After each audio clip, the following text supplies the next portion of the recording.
Her lips were soft and inviting against his as she sighed, then whispered, "Merry Christmas." "Merry Christmas to you too, Sage." Smiling, she folded her arms around his neck and placed her lips on his again, putting more passion into their kiss, or trying to.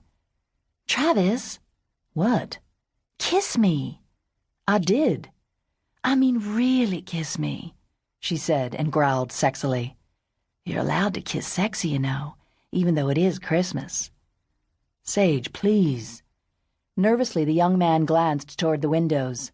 A party was underway inside the house. "Somebody might see us."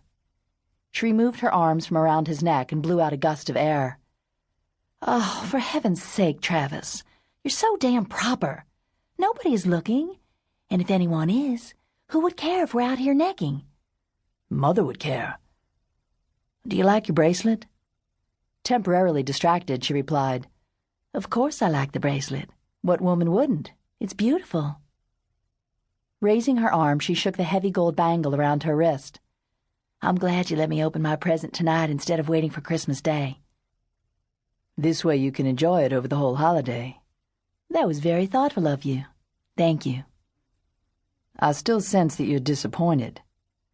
Sage Tyler looked up at him through her dense lashes and made a softly spoken confession.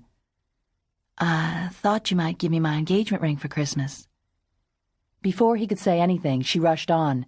"But it's not as though we've already picked out rings. Who knows? I might not even want a traditional engagement ring. I'll probably flaunt convention and choose something radically different, maybe a colored stone instead of a diamond."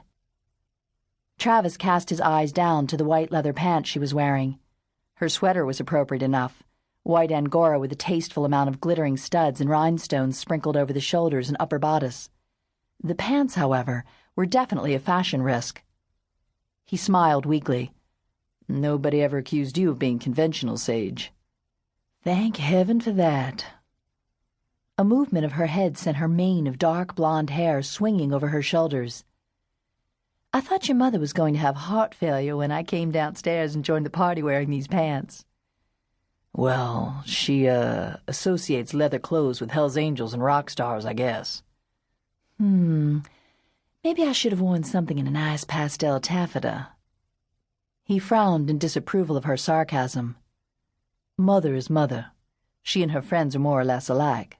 They do the same things, go to the same places, wear basically the same kind of clothes. She's accustomed to certain things." "If I'm going to be her daughter-in-law, she had better get accustomed to me, hadn't she? I hope she doesn't expect me to start wearing long plaid skirts and respectable navy flats when I become your wife. All I'll be changing the day we get married is my last name. Speaking of which," she added on a burst of inspiration, "Valentine's Day would be such a romantic date to get officially engaged, even better than Christmas." Sage had dragged Travis outside for a breath of fresh air on the long, wide veranda of the Belcher home. The red-brick Georgian structure was strung with twinkling Christmas lights. In the living room behind them, an enormous Christmas tree, arranged by a decorator who favored lace, pearls, and butterflies, commanded attention from one of the wide windows overlooking the veranda.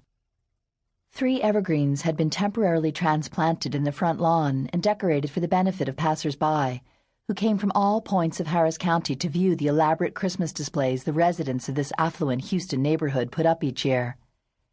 A trail of bumper-to-bumper cars snaked along the street, their headlights blurred by the mist. Though the temperature was relatively mild, Travis hunched deeper into the collar of his dark suit coat and slid his hands into his pants pockets.